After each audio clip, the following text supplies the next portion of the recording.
3 वर्ष महिला आपल्या नवऱ्याच्या समोर वर हसत होती, पण मनातून रडत होती. कारण तुझा नवरा मरेल, तू माझी गर्लफ्रेंड हो, असं सांगून एक बाबा तिला भेव घालत तिच्यावर अत्याचार करत होता. फक्त ही एकटीच महिला नाही, तर देवाच्या नावानं त्याने अनेक महिलांचं शोषण केलं.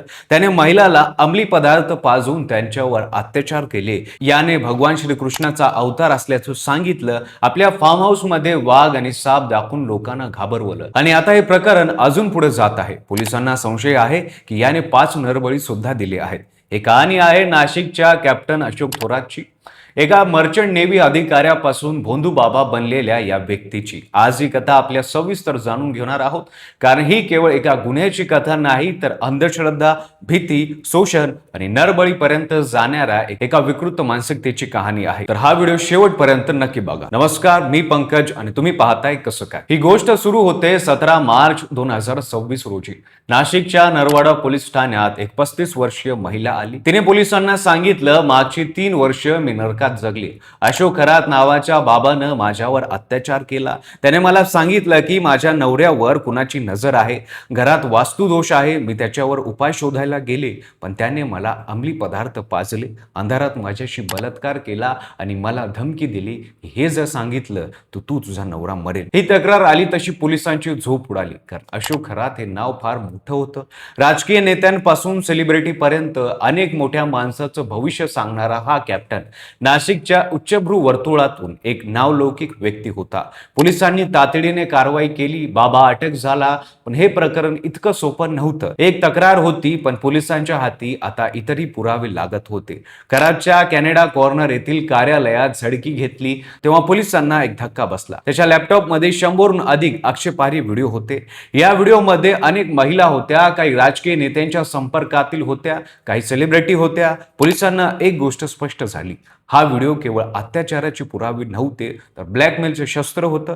खरात या व्हिडिओच्या जोरावर महिलांना गुलाम बनवून ठेवत असे. एक पीडित विद्यार्थिनी नंतर मध्यांशी बोलताना सांगितलं की ती आपल्या पतीसोबत खरातकडे गेली होती. तिच्या लग्नात कोणाची नजर लागल्याचं सांगून खरातने तिला एक बाटली दिली. तिला एक पाण्याची बाटली दिली. ते पाणी तिनं प्यायलं. त्या पाण्याची चव खारट आणि कडवट होती. पाणी पिल्याबरोबर तिला चक्कर येऊ लागली, मळमळ लागलं. त्यानंतर खरातने तिला डोळे बंद करून गायत्री मंत्र जपायला सांगितलं. तिने डोळे बंद केले. खोलीतील लाईट बंद झाली. अंधारात खरातने तिला मागून पकडलं. तो तिला म्हणाला, मी भगवान श्रीकृष्णाचा अवतार आहे, तू राधा आहे. हे फक्त एक महिलेची कहाणी नव्हती. अशा अनेक कहाण्या हळूहळू बाहेर येऊ लागल्या. 24 मार्च रोजी या प्रकरणाला एक नवं वळण आलं. खरात विरोधात 7वी FIR दाखल झाली. यावेळी तक्रार होती एका तरुणीची. तिची ओळख खरातची तिच्या कुटुंबाच्या माध्यमातून झाली. शेतात घर बांधण्याआधी धार्मिक सल्ला घ्यायला ती आई वडिलांसोबत खरातकडे गेली. या ओळखीचा फायदा घेत खरातने तिला 6 महिने आपल्या जाळ्यात ओढून ठेवलं. जुलै 2024 ते डिसेंबर 2024 या कालावधीत त्याने तिच्यावर वारंवार अत्याचार केले. आणि हे सगळं एकाच पद्धतीने करायचा. पहिले गुंगीचे औषध, मग अत्याचार, मग धमकी.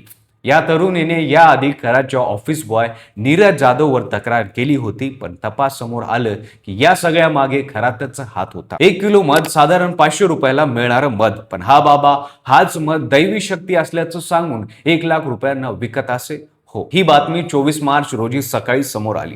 पण मध ही फक्त सुरुवात होती. पोलिसांनी खरातच्या फार्म हाऊसवर छापा टाकला तेव्हा त्यांना 6,53,000 रुपयांची रोकड, एक लॅपटॉप, राजमुद्रा असलेली पिस्तूल, 21 जिवंत काडतूस आणि 5 रिकाम्या पुंगळ्या सापडल्या. या 5 रिकाम्या पुंगळ्यांनी पोलिसांची वेगळी पातळणी सुरू झाली.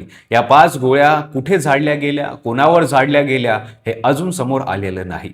24 मार्च दुपारी नाशिकच्या न्यायालयात गर्दी झाली होती. एवढी गर्दी की कोर्ट परिसरात उभं राहणंही अवघड होतं. पोलिसांनी कडेकोट बंदोबस्त तैनात केला, कारण सुनावणी निर्णायक होता. खरात कोर्टात हजर करण्यात आला. त्याच्या चेहऱ्यावर मास्क होता. तो मान खाली घालून उभा होता. सरकारी वकील यांनी कोर्टात एक धक्कादायक माहिती दिली. आरोपी अशोक खरातकडे 5 रिकाम्या पुंगळ्या सापडल्या आहेत. या गोळ्या कुठे वापरण्यात आल्या याचा तपास करणे आवश्यक आहे, कारण त्याने या गोळ्याचा वापर मानवी बळी देण्यासाठी केला असल्याचा संशय आहे. कोर्टात एकच खळबळ उडाली, नरबळी. हा बाबा फक्त अत्याचार करत नव्हता, तर माणसाची हत्या करत होता का?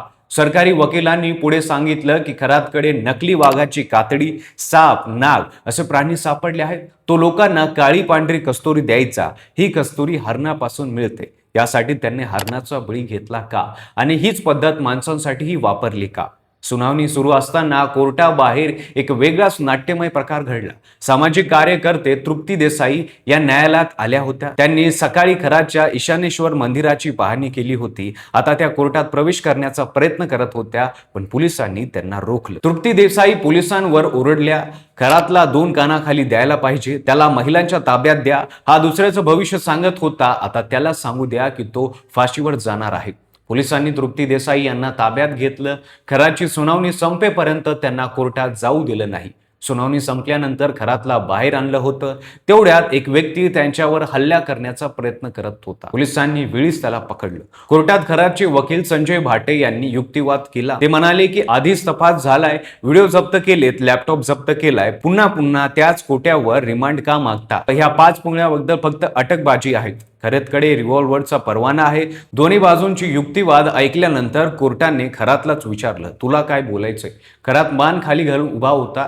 तो म्हणाला, नकली वाघाचे कातडे, साप, नाग याबद्दल मला काहीही माहिती नाही.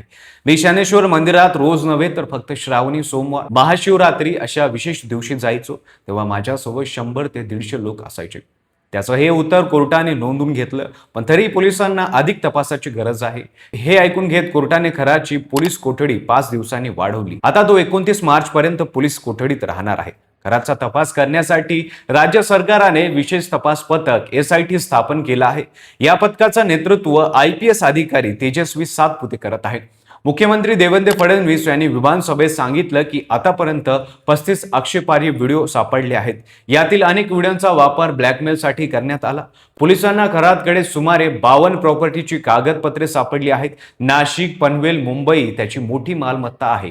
एका सरकारी रिझोल्युशननुसार त्याच्या ट्रस्टला दामू नदीचे पाणी उचलण्याची परवानगी देण्यात आली होती. ते पाणी तो आपल्या आंब्याच्या बागांसाठी वापरत होता. हा आरोप समोर आल्यानंतर जलसंपदा मंत्री राधाकृष्ण विखे पाटील यांनी हा आदेश रद्द केला.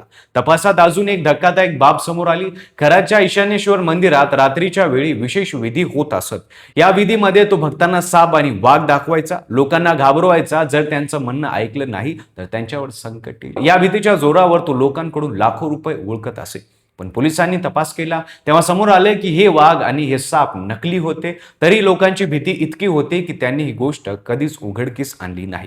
अशोक खरात आता 29 मार्च पर्यंत पोलीस कस्टडीत आहे. SIT त्याच्या मोबाईलमध्ये डिलीटेड डाटा रिकव्हर करण्याचं काम करत आहे. त्यांच्या संपत्तीचा तपास सुरू आहे. आणखी पीडित महिला समोर येण्याची शक्यता आहे. एकीकडे 100हून अधिक आक्षेपार्ह व्हिडिओ, दुसरीकडे 21 काडतूस आणि 5 रिकाम्या पुंगळ्या, तिसरीकडे 52 प्रॉपर्टीची कागदपत्र. खराच्या विरोधात पुराव्याचा डोंगर उभा राहतोय. पण सगळ्यात महत्त्वाचा प्रश्न कायम आहे, त्या 5 गोळ्या कुठे झाडल्या गेल्या? पोलिसांच्या तपासात हे उत्तर मिळेल का? खरातने खरंच नरबळी दिले का की हे फक्त एक अटकल आहे? या प्रश्नाची उत्तर पुढच्या काही दिवसात समोर येईल. पण एवढं नक्की, नाशिकचा हा भोंदू बाबा आता जाळ्यात सापडलाय आणि त्याच्या विकृत कारनाम्यांच्या पुढे अध्याय लिहिले जात आहेत. देवाच्या नावावर लोकांना फसवणूक करणारे, महिलांचं शोषण करणारे आणि कदाचित नरबळी देणारे अशोक खराची ही कहाणी आपल्या सगळ्यांसाठी एक धक्कादायक सत्य आहे. अंधश्रद्धा अशी शस्त्र बनते, भीती कशी गुलामीची साधन बनते हे या प्रकरणातून स्पष्ट दिसतं. तुम्हाला या प्रकरणाबद्दल काय वाटतं? अशा भोंदू बाबांवर कशी कारवाई झाली पाहिजे? आपले मते कमेंट बॉक्समध्ये नक्की सांगा. व्हिडिओला लाईक करा, शेअर करा, चॅनलला सबस्क्राईब करा आणि बेल आयकॉनला दाबायला विसरू नका. आणि पाहत राहा फक्त कसं काय.